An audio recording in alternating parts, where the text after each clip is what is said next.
Oi gente, bom dia, como que vocês estão? Na aula de hoje de Geografia, a gente vai estar falando sobre globalização, lá no capítulo 4. Se vocês repararem, ele está dividido em 9 cenários e eu separei em blocos de 3, para ficar mais tranquilo mesmo. Quando a gente fala em globalização, certo? Alguns geógrafos eles separam a globalização em 4 fases. A primeira fase ela vai do século XV até a Revolução Industrial, certo? Que é o surgimento do capitalismo. O século XV é o momento em que está acontecendo as grandes navegações portuguesas, né, e da Espanha.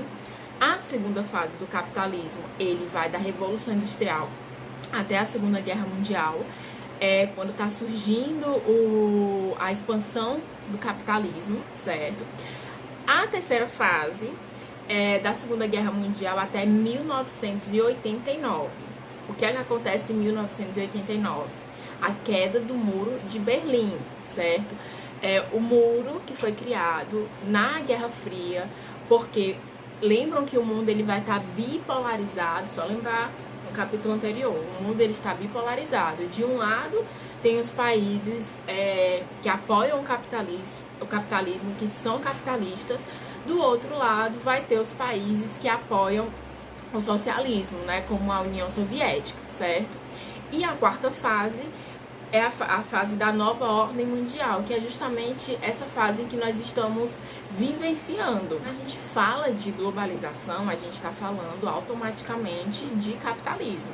Globalização é capitalismo, ou seja, é uma integração com maior intensidade das relações socioespaciais em escala mundial. Por isso que a gente usa um termo que se chama aldeia global. O que é que significa isso? A aldeia é algo pequeno, então é quando as coisas elas estão próximas umas das outras. Você pode se comunicar com uma pessoa que esteja do outro lado do mundo, numa velocidade de tempo muito curta, né? Você pode falar agora e a outra pessoa vai estar falando ao mesmo tempo que você. Isso é globalização, certo? Lembrando, a globalização ela não é uma ocasião, ela não é um acontecimento, ela é um processo. Então a globalização ela está em constante transformação, até hoje inclusive, de tecnologias, enfim, ela não se limita apenas à economia e à política. Ela também pode ser, por exemplo, cultura. Vocês têm acesso ao K-pop. K-pop lá da Coreia, né? Vocês conseguem escutar K-pop, conseguem absorver a cultura do K-pop. Então a cultura coreana ela influencia no Brasil, assim como a cultura africana influencia no Brasil.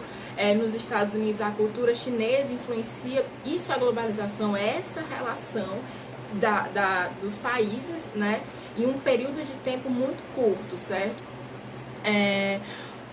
E são pontos positivos, né, da globalização, esse avanço das tecnologias, da ciência. Então, se hoje um país ele conseguir fazer a cura do Covid, nosso país, né, se não for o nosso país, a gente vai ter acesso imediato desse remédio, certo?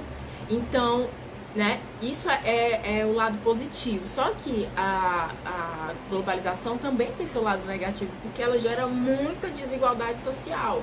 Por exemplo, nem todo mundo vai ter acesso a esses avanços da tecnologia, né? Então vai criar pessoas, né, que é a minoria, que vai ter mais riquezas e acesso a essa globalização, e pessoas que não têm tanto acesso a essa globalização.